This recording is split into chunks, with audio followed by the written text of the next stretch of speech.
Hello అండి. Hello అండి నా కొడుకు ఎక్కియడానికే పుట్టినట్టున్నాడు వీడు. సందీప్ గాడు,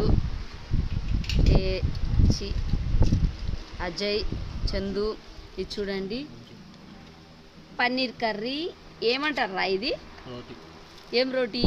దీనికి ఒక పేరు తగలబడి తందూరు రోటీ. తందూరు రోటీ. తర్వాత వచ్చేసి గోబియారా మంచూరియా అంట. ఏముందిరా రొట్టె పలకన అటు ఇటు వేసి కాల్చి ఏమేసినారంటరా ఇందులో? అయ్యో రామ. ఈ రొట్టె అంట, దీని బదులు 4 చపాతీ బాగా చికెన్ కర్రీ చేసుకొని కమ్మగా తినచ్చు. వద్దొద్దు నాయన, నువ్వు ఇప్పుడు నాకు పని పెట్ట. వద్దొద్దు నాకు తినండి. ఇదే బాగుంటుంది, చాలా టేస్టీగా ఉంటుంది. ఇదే బాగుంటుంది, తినండి. హలో అండి, ఈరోజు అయితే ఇదేనండి. అయితే చికెన్ కూడా ఉంది ఇంట్లో, చికెన్ రైస్ ఉంది.